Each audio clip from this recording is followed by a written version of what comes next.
Okay, so we are in Spartan now and we need to build a molecule. How does one go about doing that? It's a relatively straightforward process, actually. Once we get the hang of it, it's relatively intuitive.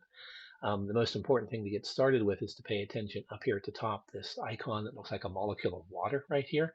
This is the one that will allow you to be able to add atoms to a new screen and go from there. It's called New Build. If these are not showing, the icons are not showing up, you can also go to the File menu and find New Build here. Both will do the same thing, and essentially they give you this model kit over on the right-hand side. And this is the template that allows us to be able to add things as we go. So let's make a simple molecule. First thing we have to do is decide what atom do we want to put in here. And let's start with an sp2 hybridized carbon, this one, second carbon down on the left-hand side. We click it, and then we come over to the green area and somewhere we double click. And that gives us an sp2 hybridized carbon. Notice we have the carbon, which is the gray or black sphere in the middle, and then coming out and to the right and to the left and slightly down, we have the beginnings of single bonds, and then going straight up to the top, we have the beginnings of a double bond. Now, these are not complete bonds at these points. This shows where bonds can be. Spartan refers to these as valences, and what we will do is add things to the ends of valences. So if we want to make a carbon-carbon double bond, for instance, we retain our sp2 hybridized carbon as our choice. We come to the top of the double bond valence and we click on it, and then the second um, carbon is put in, and we now have our carbon-carbon double bond. Let's add a few more carbons to this, but we don't want to keep making carbon-carbon double bonds. So let's make carbon-carbon single bonds. So let's go back over to the model kit. Let's click on the sp3 hybridized carbon, this one right here, and let's come over to the end of the valence. Click there at the end, and then let's click here. Let's click here. And so we've added 3 sp3 hybridized carbons. Notice that each time we've done that, the new bond that's made has that red ribbon around it. And what's the deal with that? Well, that is what is referred to as the active bond, and we can do things with that active bond. Most importantly, we can rotate that. And that's something that you'll need to be able to do lots of times. And how can we rotate it? Well, one way is to hold down the Option key and then do a left click and hold and move the mouse up and down. If you move it side to side, not a whole lot happens, but up and down rotates around that particular bond. And that can be useful for putting things in the right orientation.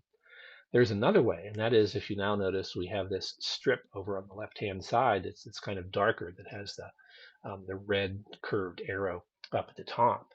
And if you want to do it that way, you can also put the cursor over here, do a left click and hold, and if you move up and down, notice you also get rotation. So both of those methods will allow you to rotate around bonds, which is pretty cool to be able to do.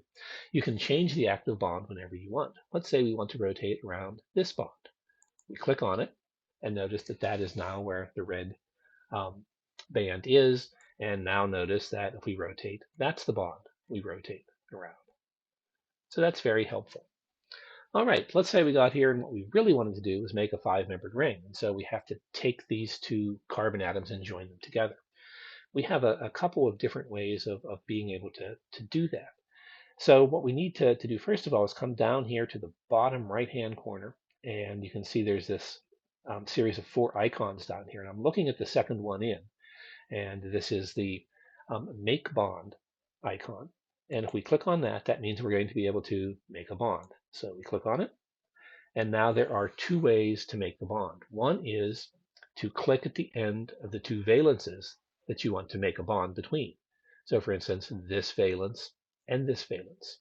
So we click at the end of this one, and we get this little um, transparent orb at the end, and we click on this one, and then magically a new bond is formed between them. So that's one way to be able to do it. There's another way as well. So let's go ahead and try the other way. In order to do that, let's break the bond that we just made. We come down here again to the right. This third icon in from the left is the break bond icon. So we click on that one.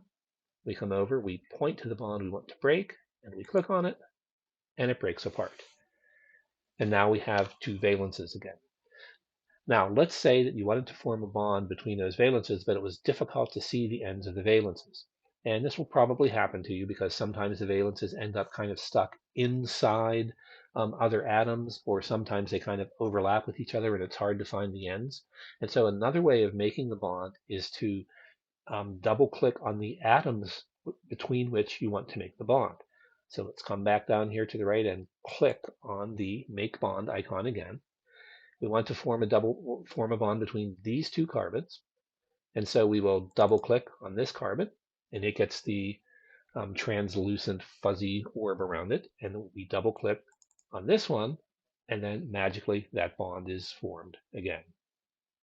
So there are a number of different ways of doing these things. We just have to keep working our way through it. Now, one thing I do want to point out that is a little bit dangerous, and that is that these icons down in the lower right-hand side, they're not one and done. When you use them, they will keep on being active until you do something else. So a useful thing to do sometimes is just to come up here and you see this icon, which is the guy here. It looks like he has a piece of paper with the water molecule in front of him. This is called the Edit Build icon, which you can also find under the Build menu here. But if you click on the Edit Build icon, notice that the icons down here then are not active like they were before. So you don't have to worry about accidentally breaking a bond or accidentally making a bond. So that's kind of a good habit to get into just to make sure that everything works out okay.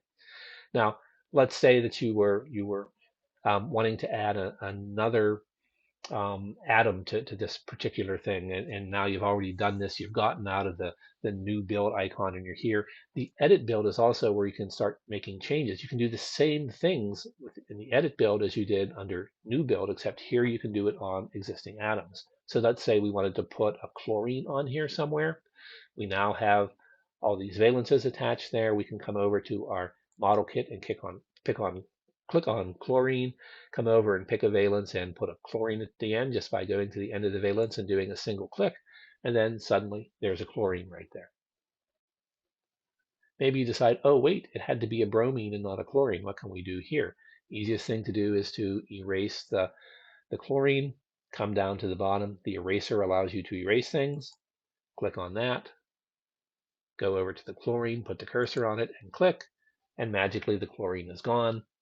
You can now come over, click on the bromine, click on the end of the valence, and now the bromine is attached. And so this allows us to put together molecules in a relatively straightforward fashion. And at this point now we've built it, but it doesn't really look anything like this molecule would look because that five-membered ring is kind of strange looking, right? It should look a lot more like a pentagon. This kind of looks like home plate in baseball or something. So it's not really the way we want to do it. So how can we make this work out? And this is where we would now say to ourselves, okay, we have to let Spartan do its magic and do all the math that it wants to be able to do. But in order to do that, we need to give it a good starting point. And so way down here again in the bottom right, this last icon we haven't talked about.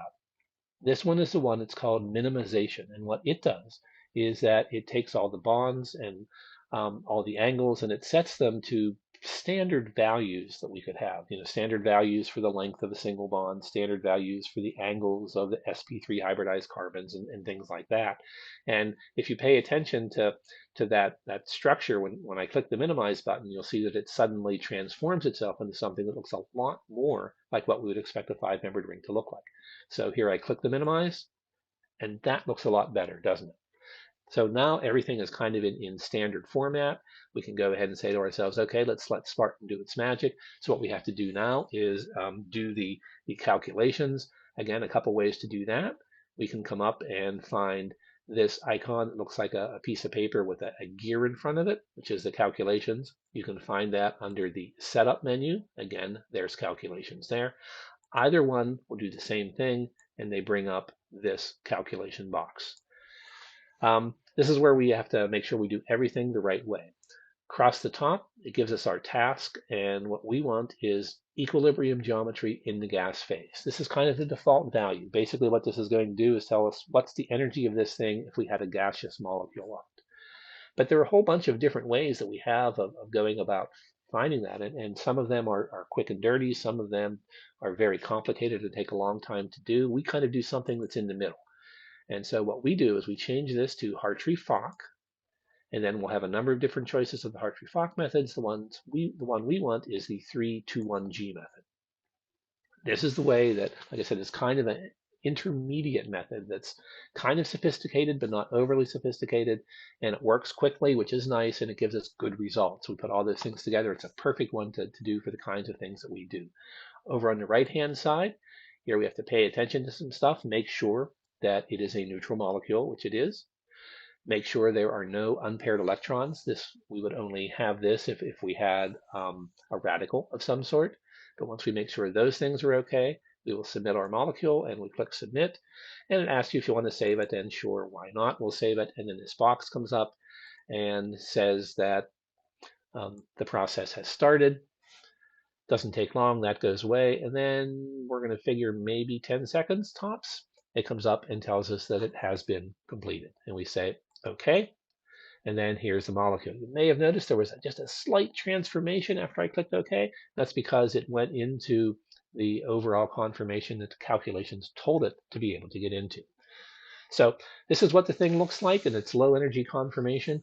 And what we want to do now is find out what is that energy. And we can find that out again by going up to the top.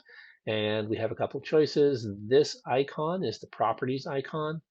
We can either click that, or we can come over to the display drop-down menu and hit properties. Either one will now bring up this box, a whole bunch of stuff there. We are concerned about energy.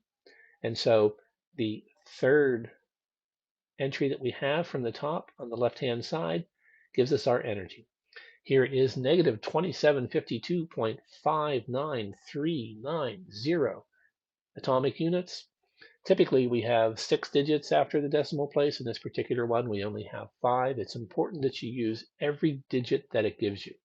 And the reason for that is atomic units are strange little units, and the differences between the molecules we're going to look at in terms of atomic units are very, very small. But when we convert those into kcals per mole, they become a little bit more reasonable. And so if you start truncating these numbers, you will end up getting differences that appear to be nothing, because you're not seeing, if you don't have all the digits up there, you won't have enough information to be able to get the information that you'll be able to need. Now, the properties thing is pretty neat because we can do other things in here as well. Let's say, for instance, we wanted to know something about this bromine atom. If we click on it, notice how it gets fuzzy, and now we have atom properties. And it tells us, for instance, the electrostatic charge, and along with some background information on the bromine. We can also look at bonds. So if we click on a bond, notice the bond gets fuzzy, and it gives us bond length, and it gives us bond order. So we can get lots and lots of different kinds of information here. Another thing I want to point out is, notice all these hydrogens we have. Notice that we didn't put those hydrogens on, right? They're just magically there all of a sudden. How did that happen? Well, Spartan is sophisticated enough to know that if there's nothing else that's going to be put there, since this is an organic compound, it's going to have a hydrogen there. And so we don't have to add the hydrogens. If we just don't put anything on the end of a valence, Spartan puts a hydrogen there for us. So this is the basics of what it is that we have to be able to do in order to do the molecular modeling that we need for this class. Hopefully it'll help you out a little bit and make it easier for you to do the things that you had to do. Thank you much.